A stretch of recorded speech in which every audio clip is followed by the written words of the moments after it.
Y empezamos la grabación de este segundo episodio del podcast Noticias 2030 repasando algunas curiosidades y noticias del día de forma muy rápida. Hoy es 20 de septiembre de 2023, Día Mundial de la Paella, Día Mundial del Deporte Universitario y Día Mundial de la Libertad de Expresión y de Pensamiento. Un 20 de septiembre hace muchos años se lanzó la sonda Voyager 1 y otro 20 de septiembre la Voyager 2, según la NASA. Tal día como hoy, pero en 2001, se aprobó en el Congreso de Estados Unidos la Ley Patriota en respuesta a los ataques del 11 de septiembre. Más tarde, otro 20 de septiembre, pero de 2008, la Reserva Federal se hizo cargo del control de la aseguradora AIG en medio de la crisis financiera global. Y ya en 2019, un 20 de septiembre, Greta Majareta apareció en escena liderando la huelga estudiantil global por el clima cambiático, coincidiendo con la Cumbre de Acción Climática de Naciones Unidas. Mientras grabamos esto, hoy, 20 de septiembre de 2023, los representantes de la ONU se han reunido de nuevo para firmar una declaración con un título muy largo del que solo sirven las 4 últimas palabras, que dice así: Declaración Política de la Reunión de Alto Nivel de la Asamblea General de las Naciones Unidas sobre prevención, preparación y respuesta a pandemias. Se ha anunciado como procedimiento silencioso. Esto quiere decir que si el representante de tu país no asiste, se da por hecho que acepta, y si asiste, pues también. En esta reunión se acordará una nueva vía política para gestionar las poblaciones cuando la Organización Mundial de la Salud quiera declarar una futura emergencia de salud pública.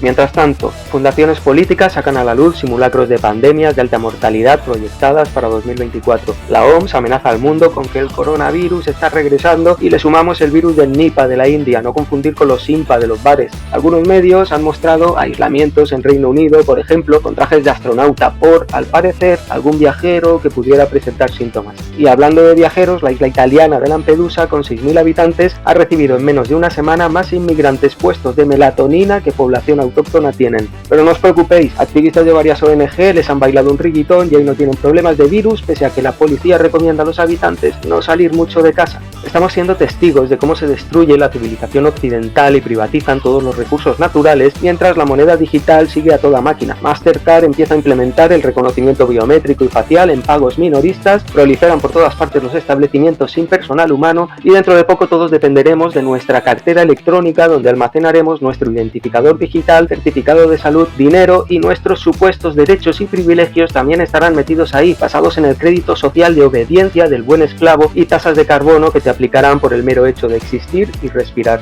Y con todo este panorama, y con lo que me dejo en el tintero, aquí parece que no pasa nada. Estamos cediendo nuestras libertades más básicas y todo el mundo sigue actuando como zombies, repitiendo la última tontería vista en televisión o discutiendo como niños por un beso furtivo en el patio del colegio. Con todo esto encima, creamos este podcast para tratar de hacer llegar la pastilla azul a todo aquel que esté dispuesto a aceptarla. Y es que tal y como parafrasea la película Matrix, querer ver la realidad de tu entorno es una simple elección. Elegir la pastilla roja o elegir la pastilla azul. Cuando las mismas personas levantan la mirada, eligen creer que esas estelas chorretosas que crean un manto en el cielo y rompen las nubes son condensación y no productos químicos. Eligen creer que ese infarto fue una coincidencia, o eligen creer que ese cáncer o ese aborto fue cosa del destino. También es una elección quedarse sin hacer nada o venir aquí a participar y compartir, porque todos tenéis una historia que contar referente a la Agenda 2030, con la cual fomentar ese sentimiento de identificación que hagan tomar la decisión de elegir la pastilla azul a muchas otras personas. Y antes de que caiga desmayado sin aliento, voy a dar paso a José. Primero, gracias por darme la oportunidad de expresarme. Dice por ahí una buena amiga que lo contrario a la depresión es la expresión, y tener estos espacios para poder hablar a viva voz en primera persona de mi vivencia y de mi despertar acerca de toda esta Agenda 2030 me hace muy feliz. Sí, imagino como le habrá pasado a muchas personas, o supongo, esta pandemia nos dio una buena bofetada en la cara con la mano abierta, como digo yo, que es como mejor se aprende, a base de hostias en la vida. Y en 2021 nos vino la vacunación. Por mar, tierra, aire te vendían que si te vacunabas, si nos vacunábamos todos, íbamos a volver a nuestra vida de antes. Nos iban a dejar salir, que todo volvería a normalidad, pero con la condición de que te vacunases. Ya te están poniendo condiciones para volver a tu antigua vida. No sé, suena a coacción. Me estallaba la cabeza. Yo, ¿cómo puede ser que en esta sociedad que ha montado pidamos garantía del coche que te vas a comprar, del electrodoméstico que te vas a comprar, y justamente estas vacunas, entre comillas, pues recuerdo eso, que los motivos no eran de salud, eran que te dejaran volver a la vida normal, y por eso veía yo que mi alrededor se iba a vacunar.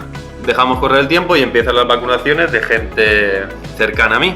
Y llegó el turno, fatídico turno de mi padre. Mi padre se vacunó a principios de mayo. Pues al día siguiente, mi padre se me acercó a hablarme y desprendía un olor muy intenso de la boca.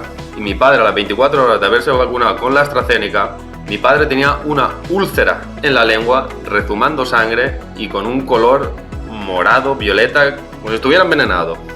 Fue al médico, le dijeron, esto es un efecto secundario, como no están testadas las vacunas, pues te ha pasado esto, te ha pillado bajo defensas, no es nada grave, vuelve a trabajar. Todo con AstraZeneca, que por aquí, por la zona en la que vivo, en esa época se le conoció como la trombocénica. Mi padre a los 20 días después de vacunarse, después de esa úlcera en la lengua, mi padre tuvo un ictus. Mi padre el 22 de mayo entraba en urgencias con un ictus, paralizado totalmente la parte derecha de su cuerpo. Una venita, no sé qué zona es exactamente de la cabeza, había tenido un trombo. Mi padre se pasó 10 días en urgencias y entonces me venía a mí a la cabeza lo que me había comentado mi amigo, que las vacunas no eran seguras y que iban a seguir pidiéndote a la gente que se vacunara. Decía que había que vacunarse porque, claro, la radio, la televisión, redes sociales pedían la vacunación masiva. De mi padre nadie se hizo cargo. Mi padre fue a vacunarse y dejaba bien claro el papel que firmó que ni el Estado ni la farmacéutica que había creado esa vacuna se iba a hacer cargo de mi padre. Fue el apartheid total, cada vez incrementaron más la presión sobre la gente no vacunada. Fue muy duro tener que ir a tu bar de toda la vida a tomarte un café y que te digan, ¿tiene usted el pasaporte? Y yo, no le importa si lo tengo. Y retirarme el café y decirme que no me servían el café. ¿A quién le tengo que explicar yo que a mi padre la vacuna por casi se lo carga y yo no quiero vacunarme? ¿Por qué tengo que estar yo con cada persona hablando? Fue un martillo pilón aquí en España, el vacúnate, vacúnate, vacúnate, vacúnate. El motivo de hablar y decir esto es toda la gente en el olvido, todos los damnificados por las vacunas, bien sea como mi padre, que a día de hoy lo puede contar, o gente que ya no está aquí y no se le ha dado voz. Quiero que sirva para dar voz a todos los damnificados de las vacunas, ya no solo las vacunas, sino más cosas, o sea, porque ahora estoy hablando de una cosa puntual, pero esto es un plan que va transversal, que va desde el medio ambiente, desde la alimentación, desde la salud, pero el método es siempre el mismo, crear miedo, crear pánico, y cuando tú entras en pánico, en miedo, cuando te dicen te lo voy a quitar todo, pero a cambio si me obedeces te dejaré seguir viviendo tal y como tú quieres. Es el mismo modus operandi, es una coacción, es una estafa. En principio, gracias por la invitación, porque me alegra mucho poder estar compartiendo estos temas. Saludo también a la mesa que estamos conformando, y bueno, a toda la audiencia también que va a escuchar este podcast. Respecto a la Agenda 2030 y lo que es el ambientalismo, hay mucha vinculación con todo lo que venía hablando José recién, ¿no es cierto? Yo me ponía a pensar el tema de las vacunas y recordaba que, bueno, prácticamente desde los inicios de la preocupación ambiental se han movido las herramientas para generar un control poblacional, un control al crecimiento demográfico por diferentes vías, y bueno, para mí el tema de las vacunas es una vía más para este control, sobre todo de las grandes masas más pobres que conforman este planeta. De alguna manera nos vienen haciendo creer que somos muchos, cuando en realidad el planeta da, ¿no? Como decía Gandhi, el planeta da en cuanto a sus recursos para todos. Lo que pasa que cuando se mete la ambición humana, bueno, ahí sí, el planeta se queda muy chiquito en recursos. Existe una pequeña élite que está gobernando y manipulando, ¿sí?, a las grandes masas como nosotros, y bueno, para poder hacerlo y llevarse toda la acumulación de capital, necesita generar estrategias de este tipo. La estrategia del miedo, la estrategia de generar pánico desde diferentes lugares, con el tema de la pandemia, con el tema del falso calentamiento global o cambio climático antropogénico. Son distintos mecanismos que va armando para generar miedo, porque el miedo es la base de la dominación. Cuando alguien quiere coaccionarte te mete miedo, Y cuando tú entras en miedo, tú no razonas. Y la gente, sobre todo en 2021, esos primeros meses muy fuertes de meter miedo, de encerrarnos en casa, la gente fue movida por el miedo, no fue movida por su salud.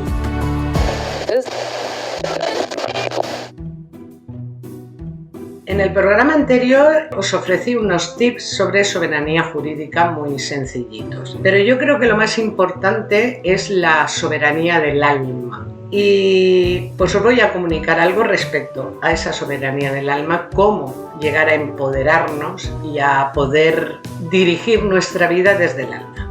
Tú eres el mago. No hay que poseer ningún poder especial para ser mago. Cualquier persona puede optar a este título. Simplemente deberá de adaptarse y alinearse con las leyes que rigen la naturaleza del universo mágico.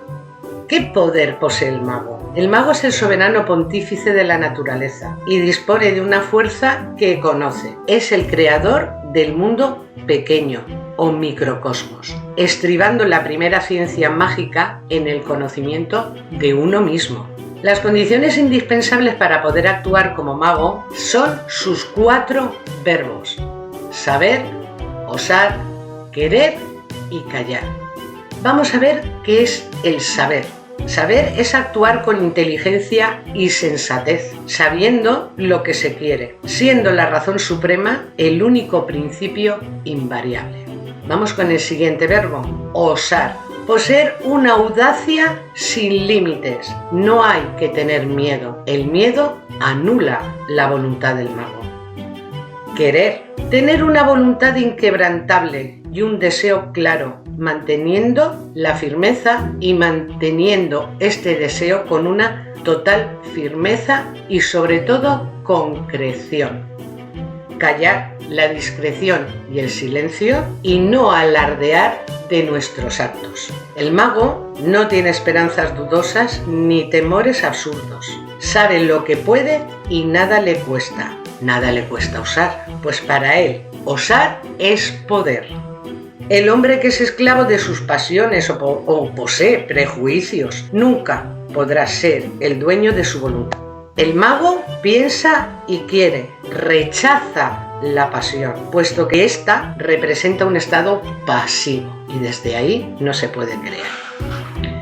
Por lo que tenemos que ser impasibles, sobrios, castros, desinteresados. El egoísmo no responde a los actos mágicos, porque el que ama sus ideas y tiene miedo a desprenderse de ellas, temiendo a las nuevas verdades y dispuesto a dudar de todo, más vale que desista de ser un mago y no siga adelante en esta gran obra o trabajo personal. Pero ojo, mago, el pensamiento formulado por palabras y confirmado por los hechos es lo que constituye la buena o mala obra o el resultado de la misma. Deberemos actuar con buenos fines, sin egoísmo, mejorando nuestra vida y por ende la de los demás. El instrumento de la adaptación del verbo es la imaginación, que aplicada a la razón nos convierte en el genio. Entonces, imaginemos sin miedos. Hay personas que tienen miedo a soñar despiertos, convirtiéndose así en parásitos incapaces de poder crear o construir su vida. Ni siquiera responden cuando se les pregunta. Son incapaces de definirse, de actuar por sí solos. Normalmente, cuando les haces una pregunta directa y personal, no contestan por ellos. Te dicen, es que fulanito dice tal cosa en su libro, es que menganito dice tal otra en su discurso. Cuando el mago ha llegado a la lucidez, comunica y dirige a voluntad vibraciones magnéticas capaces de poner en marcha la cadena mágica magnética que es la que obra este milagro de la creación. Creo que ha quedado bastante claro cuál tiene que ser el comportamiento de un verdadero mago para poder combatir todo lo que le sea adverso o negativo en su vida.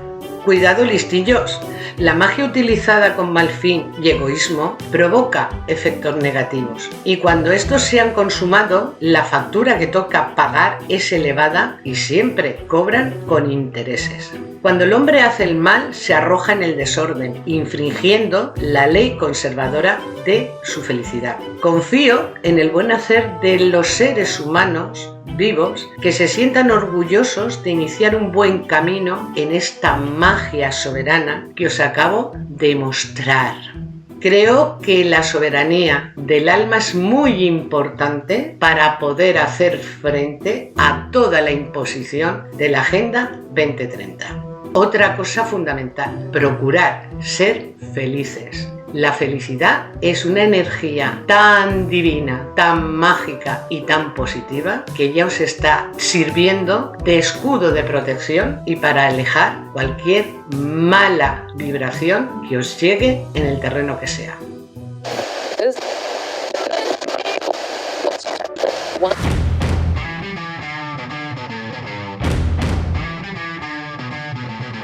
Ya se pudo comprobar a través de un estudio bastante reciente, creo que es de hace 2 años atrás nada más, que la radiación electromagnética de microonda o no ionizante que transmitirían las antenas 5G también estaba muy vinculada a estos supuestos casos de COVID o de mayores casos de síntomas vinculados al COVID y muertes, porque justamente es otra de las cosas que no nos cuentan, ¿no? Todos los efectos dañinos que tiene a la salud. Bueno, y este estudio está muy interesante. Es un estudio realizado en una universidad de Canadá, Escuela de Medio Ambiente de la Universidad de Trent de Canadá, donde justamente ellos pueden comprobar esto, cómo esta radiación electromagnética genera una baja terrible en las defensas. La gran mayoría de la población es totalmente ignorante de las grandes capacidades que tiene el ser humano y cada vez van más encaminados por la vía académica, la formación, de todo, en que las personas admitan que están controladas por todo, por su seguridad, y totalmente ignorantes de lo que son capaces de hacer, que dependan solo de la tecnología para hacer cualquier cosa. Eso es un gran miedo que tengo yo, la ignorancia que se está creando en la humanidad, de ser personas sumisas, muertos vivientes. Bueno, vos fijate que, a ver, esto fue abiertamente expresado, por ejemplo, por el presidente de Chile, ¿sí? En ese momento Piñera, que la tecnología 5G va a cambiar la vida, va a permitir leer nuestros pensamientos, insertar pensamientos, insertar sentimientos. Son herejes o directamente apartados, o sea, hacen que no existas, porque ahora con internet pueden hacerte que no exista. Y de esas te puedo contar, pues 30.000. Yo cuando fui a renovar el carnet de manipulador de plaguicidas, yo era el más joven, yo ahora mismo tengo 33 años. Los demás eran como mi padre, gente cerca de jubilarse o jubilados. ¿Por qué? Porque es que las leyes en el campo están súper restrictivas y que es la tendencia que tú dices, Ramón, que se les hace la vida imposible. Eso es lo que da más temor, me parece, ¿no? El abrazo que le está haciendo la propia gente a toda esta farsa, a todo este engaño. Yo veo, por ejemplo, acá, seguramente ya pasa lo mismo, pero acá en Argentina, todos enloquecidos con el Mercado Pago, que qué bueno, ¿no? O sea, ya vos vas a una tienda y, bueno, yo pago con efectivo, pero la mayor parte no. Y la gente ignora completamente que eso significa control y vigilancia, porque te están vigilando, saben a qué hora compraste, qué no compraste, cuántas veces estás comprando lo mismo. Una extensión de esto va a ser próximamente en forma obligada la huella de carbono, porque con esto de la mentira del cambio climático, lo que van a intentar hacer es decir, bueno, o sea, hay que salvar el planeta, vamos a medir a través de estas aplicaciones y este dinero digital, ¿no? Porque va de la mano, las emisiones de dióxido de carbono de cada uno. Y bueno, es como que el que está a favor de la versión oficial, el que se comió la versión oficial del cambio climático antropogénico, también va a estar abrazando todas estas cuestiones. Y también estamos abrazando, porque se ve el tema de las ciudades sustentables. Seguramente allá en Europa está mucho más desarrollado que acá, pero acá también la gente está muy satisfecha con este desarrollo de ciudades, entre comillas, sustentables, que de sustentable no tienen nada. Esto ha sido todo en este programa. El próximo habrá un poquito más. Un abrazo muy fuerte para toda la audiencia de Noticias 2030.